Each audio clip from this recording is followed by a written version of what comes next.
All right, so the last topic for tonight, and it looks like we start with Crafty. And this is going to be bringing it all together.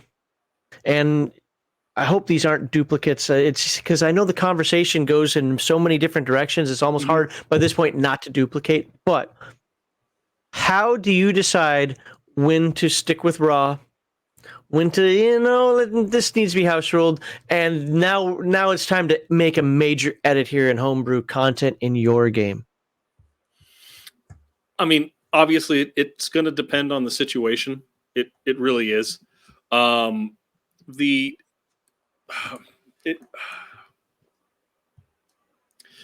problem is the issue is that you always strive, or at least me personally, I always strive to play raw, right? But by playing raw, when the rule is not there, I'm gonna house rule it, right? But I can play raw with house rules and use homebrew because I'm using the rules to play my homebrew, and I'm going to fit my homebrew within the rules. It's complicated. That's like you said. Without, is it really complicated? I mean, I get that. No, but it doesn't seem complicated though. But without repeating everything that we've already said, right? That's fair. So I'm gonna try to play as close and as strictly to the rules as I can. Okay, when those situations pop up, I'm gonna house rule, right, to spackle it in. Okay, but let's take I mean, just a quick house rule that I like to use in games is I like to and I took this from Axe, is I like to have players create 5 characters. Right, this is a house rule. I like to have players create 5 characters. They play their main character. They have 2 backups, and they give me 2 of them, and those 2 will end up as NPCs in the world. Right? So the world is now getting seeded by all of these NPCs. If a character dies and their 2 backups die, then they create 5 more, and it keeps going, right? And so with that's implementing a house rule, but it's also homebrewing because now I have these NPCs, these ready-made NPCs that I can seed the world with. I don't know if I consider NPCs homebrewing. Maybe personally, it's your mileage may vary on that. Yeah, so I think honestly, in my definition, anything that the DM creates or anything that the game master or the referee creates is homebrew. It just is, right? So that goes back to the setting, the story, the dungeons, the NPCs, all of that. So we're just to make it simple. We're gonna have definitely a disagreement in definition there then, because to me, playing the game, making a dungeon, making NPCs is just part of the game. I don't see that as homebrewing. Homebrewing to me are edits to the game or changes to the game, like adding in a race. But right, okay, yeah, no, that's fair, but right, but I don't know. It's I guess it's my raw brain. That's cool, but I only do this not to argue with you, but to make sure that the definitions that we started with and that we're talking about, that everybody's on the same page. No, but what I'm saying is I'm saying that, like, going back to what you're saying, right? I really don't like to use any monster or anything like that as it is in the book, because everybody knows those monsters. Right? And it doesn't matter if I'm playing if I'm playing D&D or I'm playing Conan 2D20 or I'm playing anything, right? I'm gonna change it up a little bit because it just makes it more interesting, right? So when every single orc has the same stats, it is not interesting, right? So I'm going to change it up. And I just my in 5th edition, for example, in 5th edition, dragons really don't have any spell casting powers, which is insane to me, right? It's crazy, right? So they're in 5th edition, dragons are basically big dumb lizards that just like come after you and just go roar, and I'm gonna eat and scratch at you, right? There is a little blurb that says, hey, you can add these spell casting rules, but they're not like spell weavers and spell crafters and these creatures of like myth and magic. They're just big dumb lizards. So It's funny because I do that in my homebrew setting for D&D, where I actually dinosaurs become dragons until I want to actually introduce real dragons. So I guess you could say, I mean, that's all homebrew. Like, again, I'll take other people's NPCs and I'll add them in, and then I'll put my own little spin on them so that they don't recognize their own characters. Okay. I know the answer to this, but I want you to pound this home. Do you have a philosophy or set of principles that guide your decision-making process when determining raw, house rule, homebrew? Raw first. Always raw first. So because the rules are in there for a reason, right? And this is probably a question for another discussion, but when do you homebrew? When do you house rule something to where you're no longer playing the game? We've done a few videos on that in the past, and I can tell you it causes a lot of rage with people when you say you're not playing the game anymore.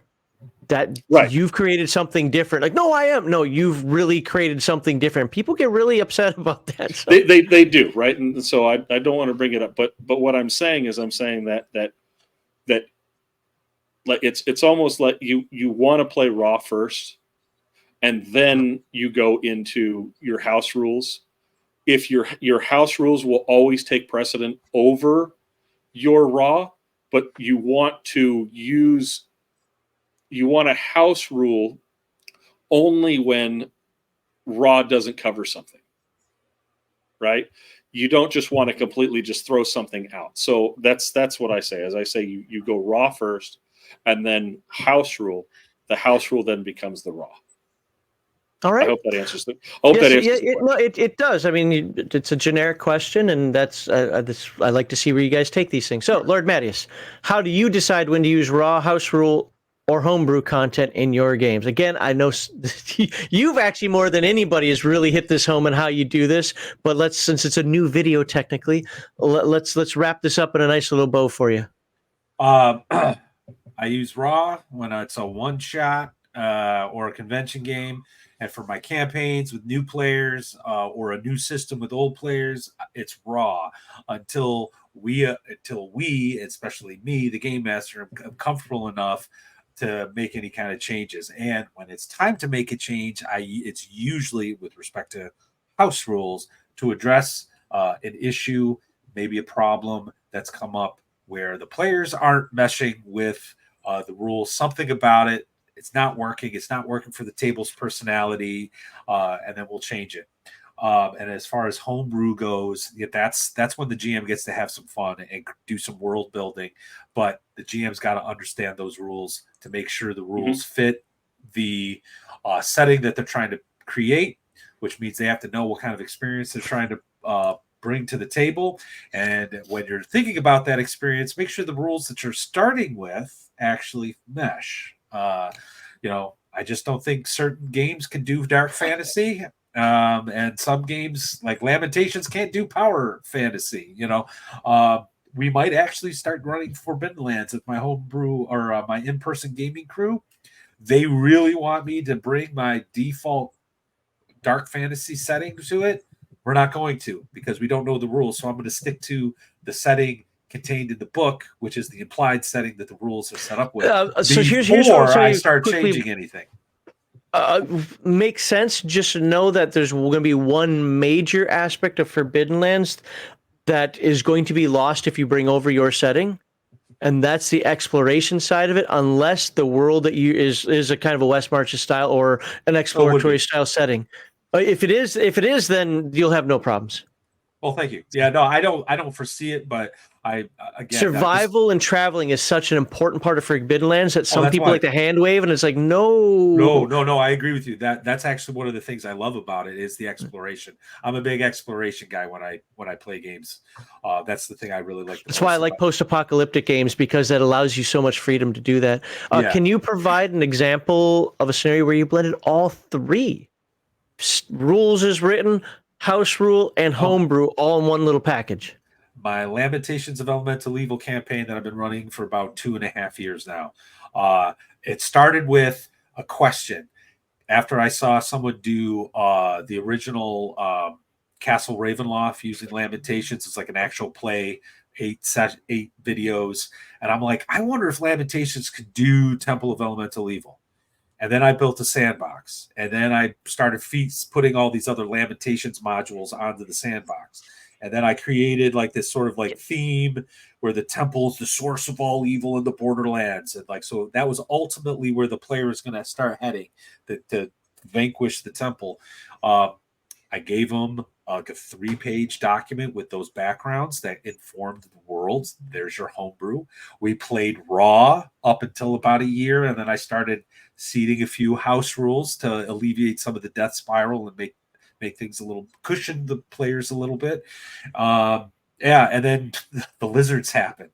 And then I did something with some hobgoblins too, but that was something that I've done before. But anyway, so yeah, my Lamentations of Elemental Evil campaign. There you go. Cool. 2.5 years and it's still going. Hopefully, I should say hopefully, about like maybe another 6 months, they'll have the temple conquered and then I'll move on to something else. Okay, fair. Same question for you. We're wrapping all 3 of these together now in a nice big bacon wrapped juicy burrito. I don't know. How do you decide when to use raw, house rules, or homebrew content in your game?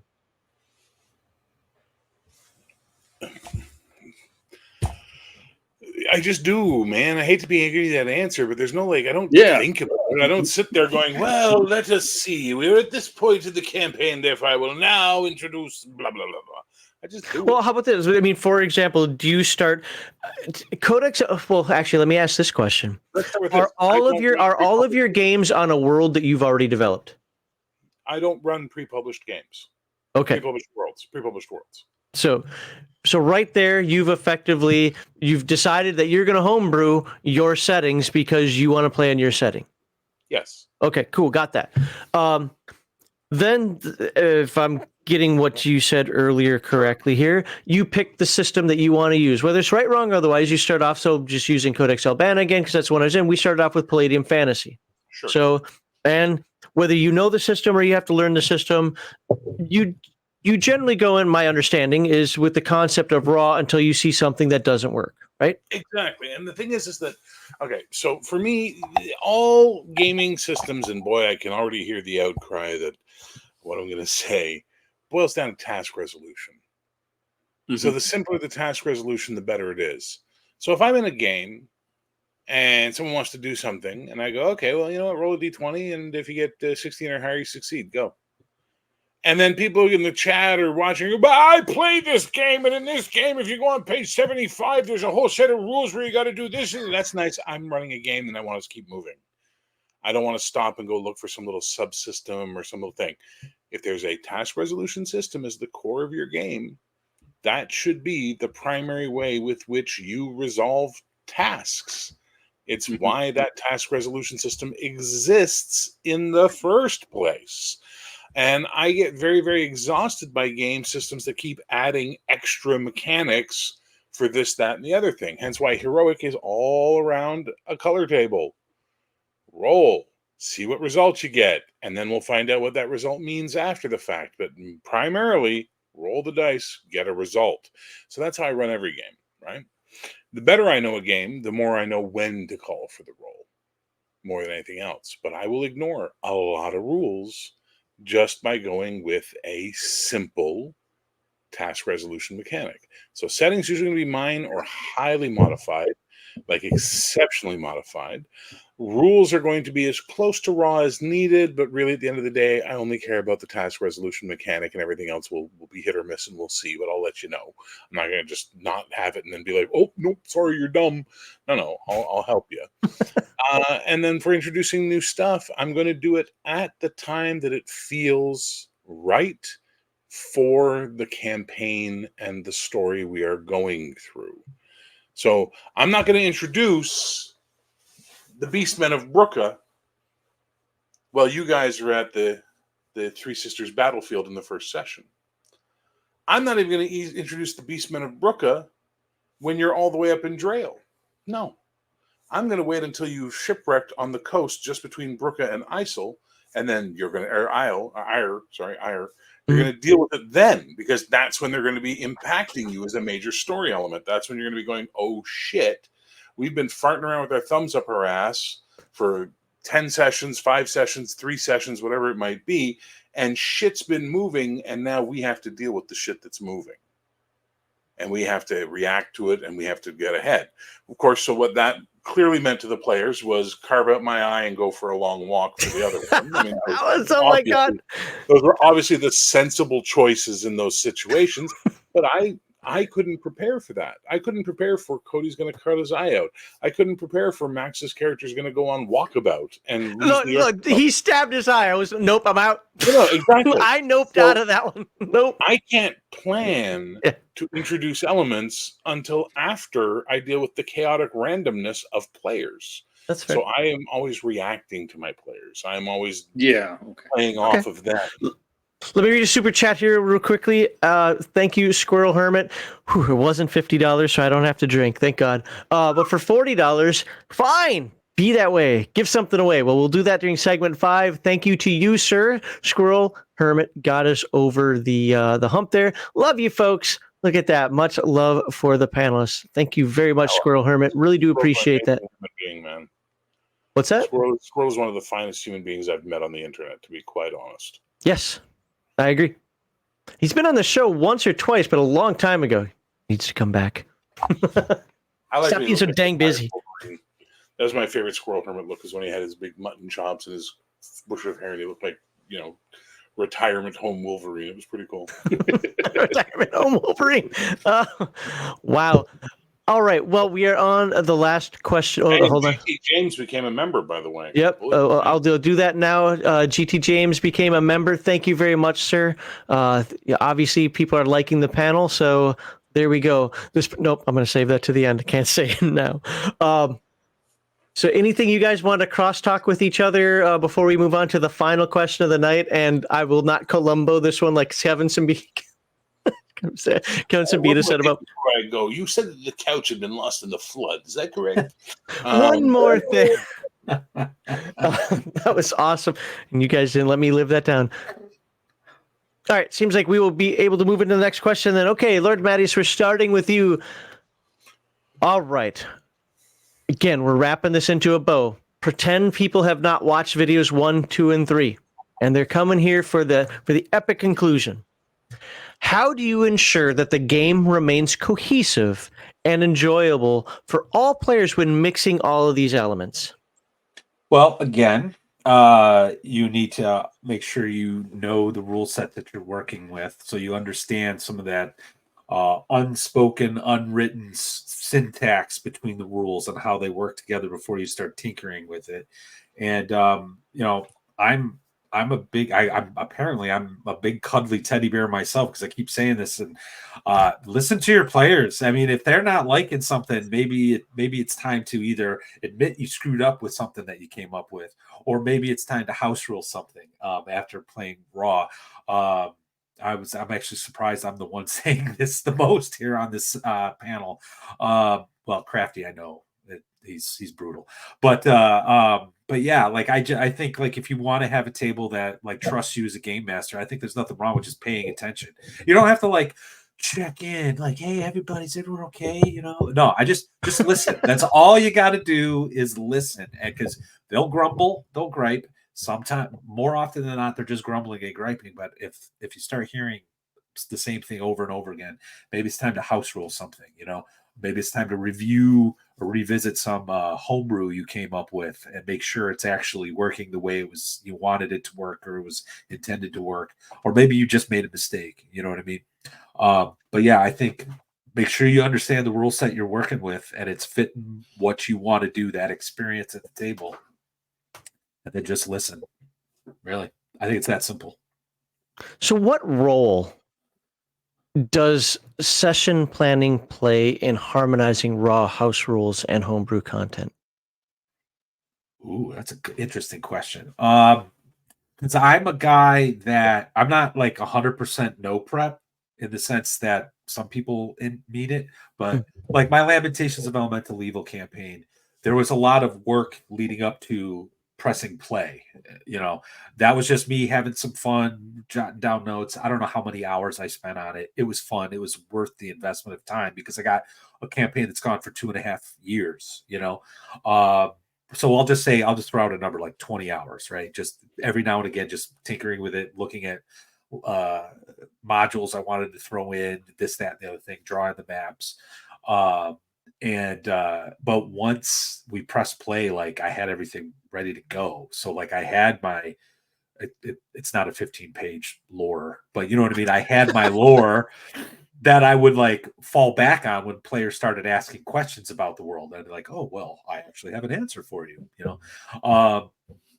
So like prep is like, there's not much to consider. Like if you know the rules, you have your book next to you in case you have to look something up real quick. That's not going to take you any time. The house rule stuff, when it comes up, when it's time to actually have that conversation, you know, I have a Discord. That's where we talk about these things. The one guy who actually, he's not playing anymore due to, you know, a variety of other reasons, but he was the one constantly like in my ear, private messaging me like, oh, the death spiral. So I was like, well, do you have an idea? Because everybody else is starting to complain about it. You know, So I'll give you the idea for Forbidden Lands because I've run it only one shots, but I've run it a bunch of times.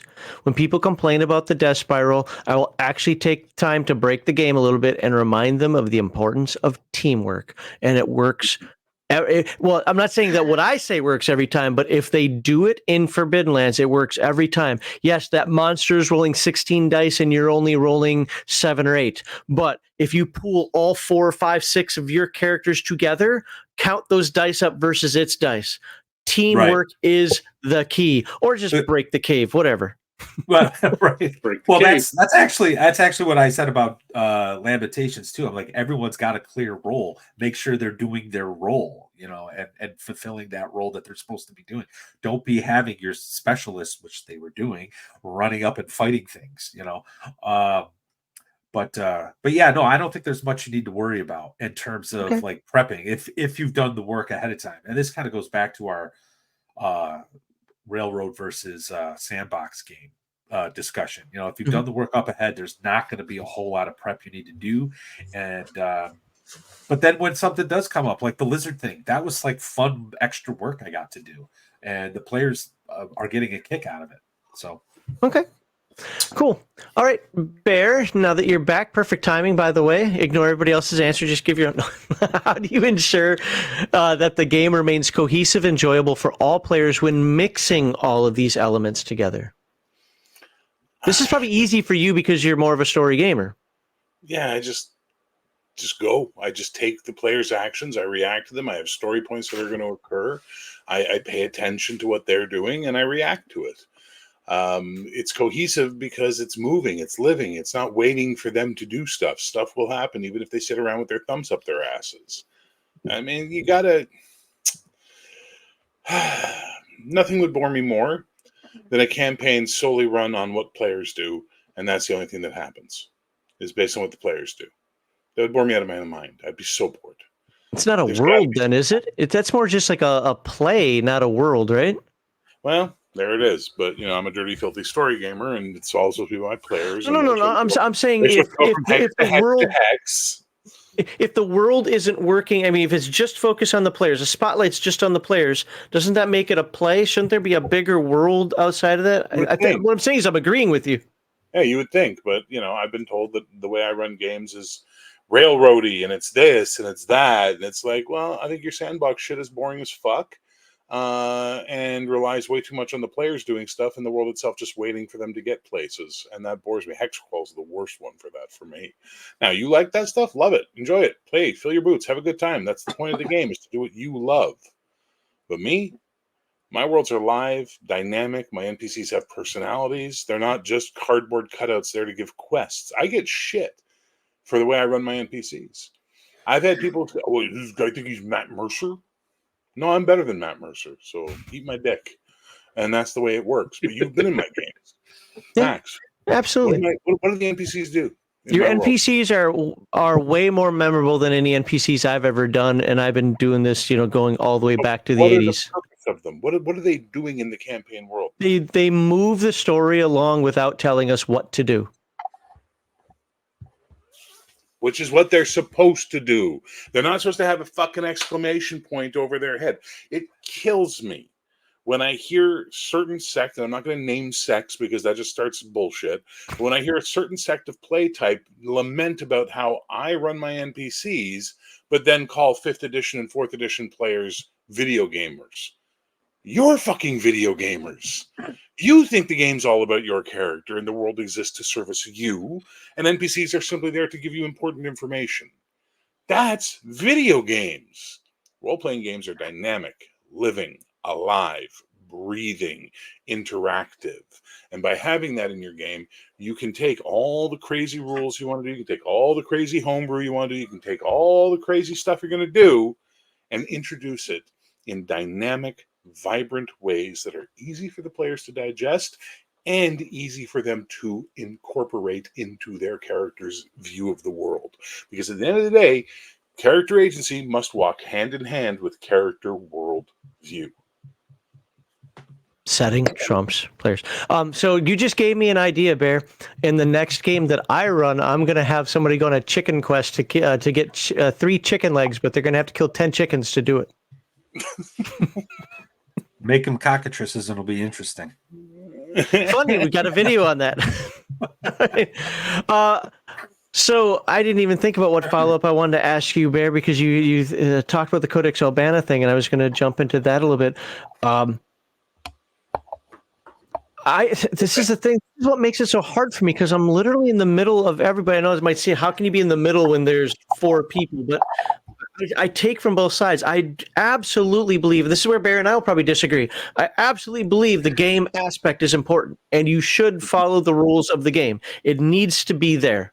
You need to find those subsystems. You need to, because people will create their characters based on those subsystems, or those subsystems add more flavor, life to the game, whatever. This doesn't say the Bears game is bad. Bears game is freaking awesome. The flip side of that is I want role playing. This is what I typed way earlier in the chat to Tabletop Dad. What is Tabletop Dad? Tabletop Family? No, Tabletop Family. Yes, but he is a dad. Yeah, there's Nate. another. His name is Nate. Dad that I know too. Anyway, the where I said there that I want a balance between role playing, so I'm not 4D, but I definitely want to lean in that side, and game, and I'm not raw, but I have to remember that it's a game, and balancing that I don't find difficult for me personally, but apparently can be difficult. It's for some people. Like, that doesn't mean they're bad or anything like that. We all have different. I can't do NPCs like Bear. I find that difficult.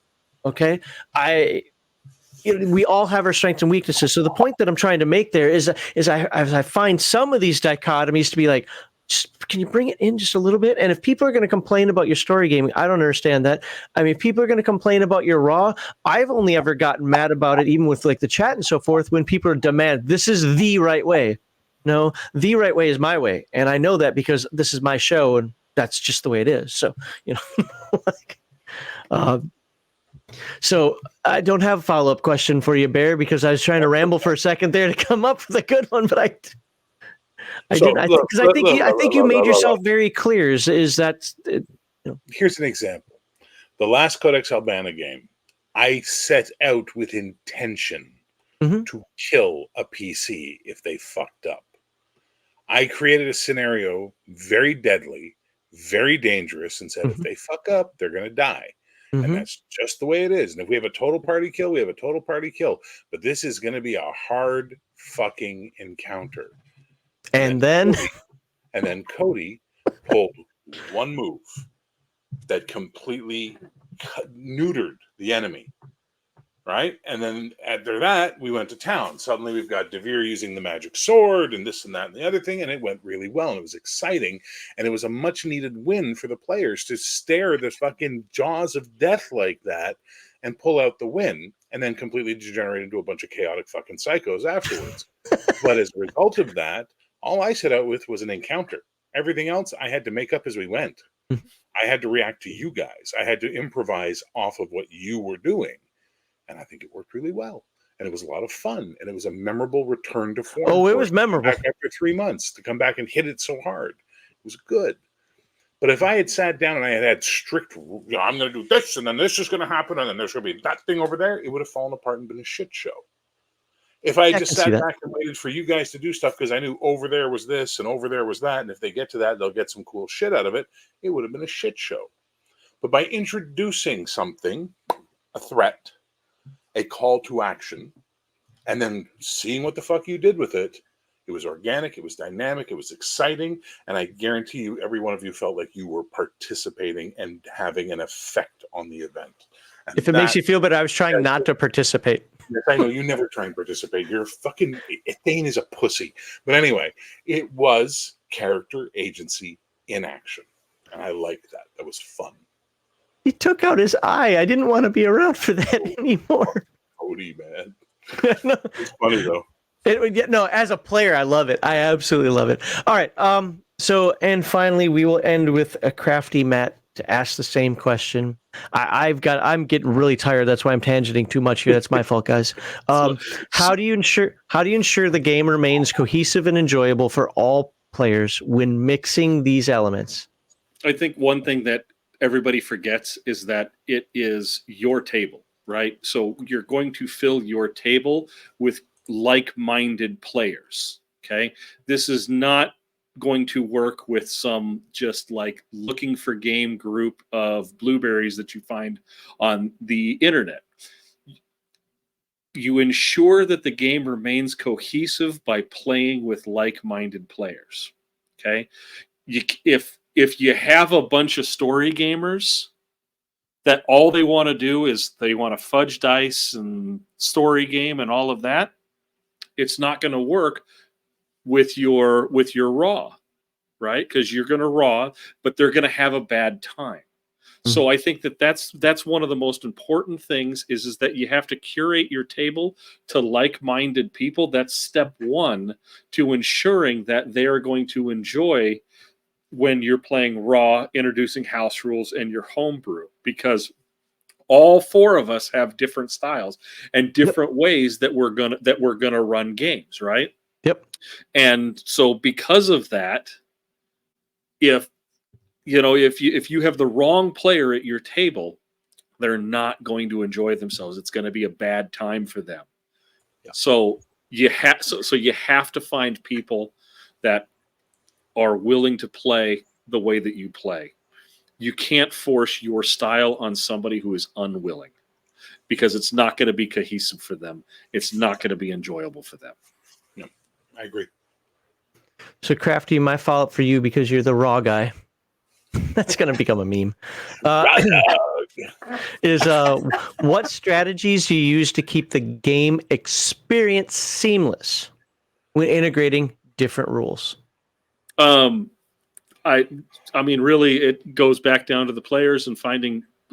Everybody has to read the manual, right? Everybody has to RTFM, because, again, we don't go, as deep as 4D, right? But if everybody reads the rule book and we all, in Discord or just hanging out, at a coffee shop or whatever, and we're discussing the rules, then by the time it gets to the table, it's going to be seamless, because we have already done the prep work of talking about the rules and reading the rule book and all of that. Okay. Well, anything that you guys want to finish up with amongst each other? I want to run Crafty in a game one day. Not just a game, a campaign. Because Crafty and I have enough connective tissue between us, as in creative ways. I want to bring him to the dark side, and I want to see what he can bring to change my view on game. I'm gonna say this. I am very, very good at adapting to tables. Crafty's been in Heathen Dog's game. Yeah, I'm very good. I'm very good at adapting to tables and adapting to a play style, right? It's Sure. like those people who are, there are people out there that are beer snobs or they're coffee snobs, and you go to hand them a cup of Folgers or you go to hand them like a Bud Light, and they're just like, "Ew, no, I don't drink that swill." No, Yeah. if you're going to hand me a beer or a coffee, I'm going to drink it and I'm going to thank you because that's just what you do. Rex, Let's talk I about think this we're more going in to segment continue. 5. Just Rex, real fast, to answer your question. I'm not a player, so Crafty could never run a game for me because I don't play. That used to be me. I'm so happy I play now. I thought I was a forever DM, and I really I think miss it's- playing. I think it's good to be a player every now and again. It kind of gets you back into. It's not even just about being fun. I think it improves your game mastering. I agree and I disagree on that one. But I see what your point is. I'm not saying it's 100% the only way. But for example, I enjoy playing in Cody's game because Cody and I have very similar styles as GMs. So it's almost like, because when I run a game, I'm running the game I would want to be a player in. Oh yeah, That's absolutely. how I run the game. I will not play Star Trek with anyone because no one will run Star Trek the way I want Star Trek to be run. Hence why I run Star Trek, right? So it's the same sort of thing. I'm just not a player. I'm not a good player. Let's talk about this more in segment 5 because I like the top. But we're just to finish up the house rules, homebrew, and rules as written part here. Let me go back down to here. So before we go into super chats, I want our panelists to remind us who they are, what they create, and where you can find them on the internet, and why people should listen to them when they only talk about games but don't actually play games. So Crafty. My name is Crafty Matt. I'm at Crafty Matt Craft on Twitter. I create havoc. On Twitter, you do, yeah. I'm glad I'm not on Twitter. Yeah.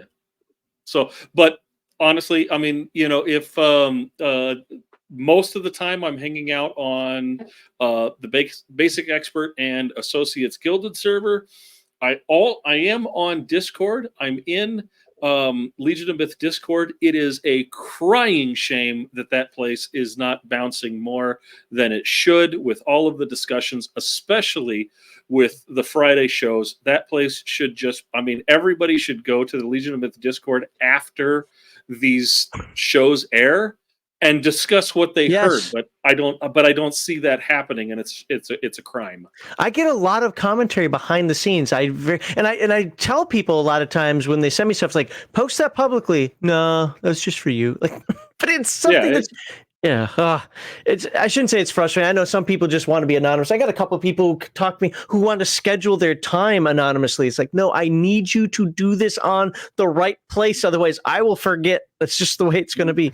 But but Crafty, I mean, how do you justify the fact that you're talking about games, but you don't actually play them or have 20,000 hours in them? Okay, so I do play. I mean, I do play games, right? So I do play. I'm playing in the Basic Experts game when I can. Unfortunately, I live the life of a salesperson, which means that my schedule is like it's flexible in flexibility. It's basically, that's just what it is, right?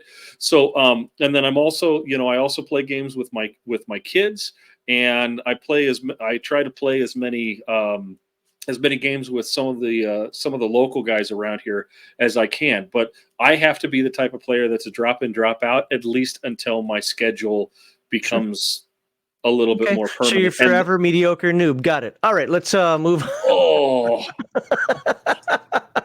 So I can't. Ever since there's just for the folks out there, there's a lot of backstory going on with this. There's just some weirdness going on, and somebody has decided to take it upon himself to go out of his way to say things he doesn't need to be saying, where he doesn't need to be saying, not knowing that we know people, and so shots fired. Lord Mattias, I know it's internet drama, folks. We don't need to bring it up here. Lord Mattias. Again, we're going to go into super chat soon. Remind us who you are, what you create, where they can find you. You can find me on Twitter. I got a YouTube. I'm on Rumble. I got a blog. I think I put my link tree, or that will be in the chat or whatever, the comments below or whatever. I like to write games. I'm kind of a freelancer. I've written for Lamentations of the Flame Princess. I've written for the Red Room. I've been dipping my toe into Shadow Dark. I really like that game. Check me out. I just love doing this. So Check him out. yeah. Yeah. So, can you justify your ability to only talk about games and not play them? Well, it's actually one of the reasons why I record some of my games so people know that I do. So that's actually I'm not a big actual play guy, but I'll listen to them every now and again, which I think is kind of ironic because I do record my games, but when I do, open my mouth, I want people to know that I'm not just some random. Well, I'm sure people watched them and just found that you're mediocre at best. So, Yeah. Well, I relish that. I relish that. I used to. I know. God bless him. I used to get a kick out of Shauner criticizing me. Actually, because I'm like, it is what it is. But, God bless him. I've got your link tree in the description. I think that was it. And what was the other one that you gave me? I've got your link tree and your YouTube channel in the description so people can find you there. Bear, you hypocrite. You horrible, horrible hypocrite, apparently. And really? people, Why am I a hypocrite? I don't know. Okay. Please finish your portion up here before we go into super chats. Remind us who you are, what you create, where people can find you, and why you are just here to talk about games and not actually play them. I'm Bear the Gen X GM. You can find me here on YouTube at Bear the Gen X GM. I have my own Discord called the Society of Role Playing Gamers, where everyone is welcome. Don't be an ass. We don't tolerate asses. Everybody deserves to play the game the way they want to. There is no wrong, right. There's no perfect. There is no one true way. Tribalism is a waste of time. Stop arguing over fucking editions. Grow up. Move on. And I am create. Bear I didn't earn my voice. That's true. I have never earned my voice. I'm currently producing a game called Heroic. You can find Zenith Comics on Patreon, $5 a month if you want to play Heroic Man. Tons of material there for you. It's a steal, I'm being told. And I'm working on a horror post-apocalyptic fantasy setting game using BRP called Final Age. That's my winter project. And I run lots and lots of live games because I like playing games. And why do I feel I have a valued opinion when I don't play a lot of games? It's because I've been running games since 1985. But are they 8 days a week and 45 days a month?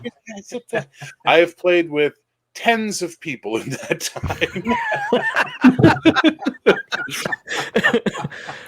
Got me beat. Yeah. I've only played with myself. I love the hobby. Yep. I love everything about it. And I think we need to be less uptight and less up our asses. So, Edgelord asked this a couple times, so I'll bring it up. Well, what edition of Star Trek do you like? I've run Facet Trek, I've run Prime Directive, I've run Star Trek Adventures, I've used D6 to run Star Trek, and I'm currently trying to hack BRP to run Star Trek. There you go. BRP is a hard one because there's not a lot of sci-fi for it. We have... Can I interject real quick? Because a buddy of mine's going to kill me if I don't say this. Okay. I have a Discord it's kind of semi-private. We're trying to turn it into more of a gaming Discord. If you're interested in finding games, I got people who want to run everything from Lamentations to the Red Room to D&D to we're actually putting together our heroic game right now. Oh wow! Yeah, we love it, dude. We absolutely love Thank it. you. I So appreciate that. look for me, find me, and I'll send you an invite. Thank you. All right. Daryl says 3.5 hour phone call is crazy prep time. Well, if you would have listened the first time, you wouldn't have had a 3.5 hour phone call. Yeah, I mean, why did you let it go in one ear and out the other? Yeah. And then Rex Teal says, this is what I love about 1-1 time. It encourages you to role play the world, though even if you're not doing 1-1 time, the world should be moving as a character. Yeah, I am definitely one of the people who does not agree with 1-1 time. I'm not saying it's bad or it's horrible or anything like that. You will never find it at my table. I will not utilize it because it does not meet my style of play. I'm not waiting a month that it takes you to learn your spell when we're playing next Saturday. So, we will fast forward some of that time, but I get the premise of it, and I don't hate the people that use it. Not at all. If it works for you guys. Like, I don't do troop play, and as a matter of fact, that'll be a topic early next year is where we talk about troop play. I don't do troop play, so it wouldn't fit my table. But if it works for you, awesome. All right. We made so segment 5, we are going to have the giveaway. Let's talk about what we've got coming up here, and then we're going to end this. Boom. This Sunday in RPG Digest, we are going to have Gamer Talk 2 with Kevin and Sean. That's right, Kevin Simbita, Sean Owen Robertson from Palladium Books. We're going to talk about magic, psionics, and supernatural abilities in the Palladium Megaverse. So, got some questions that you want to ask for that? Well, if you're watching on a video, it's too late. If you're watching on the live stream, go ahead and post them on the Discord so that we can get your questions asked for them. But it's just going to be a conversation about all types of magic and superpowers and so forth. MDC, SDC, Heroes Unlimited, Rifts, we don't care. Psionics, ley lines, whatever else that comes up. And next Friday on some Rando RPG live stream, we're going to talk about battle maps and minis versus Theater of the Mind. Theater of the Mind for the win. Uh-oh. We're going to have Bear on, which I'm guessing is on the Theater of the Mind side. We're going to have Connell on so we can berate him. He has not been on the show for a long time to extol the virtues of playing with miniatures. And he's not going to like what I have to say. And Mr. Max Boivin, who I'm pretty sure is on the Theater of the Mind side as well. So poor Connell, his first time back in like a year or something, and he's going to get ganged up on. But we are going to talk about, honestly, the virtues. We have to talk good about even the things we don't like. So we'll be talking about battle maps and minis versus a Theater of the Mind next week with Bear Connell, Mr. Max Wivan. Of course, if you enjoy this discussion, please like this video, subscribe to Legion of Myth, and to all the panelists whose links you can find in the description. And with that, as soon as I find my little thingy, we are done. The live stream's not over, folks, but for the video side, we're time to end this, and I hope you all have a wonderful week.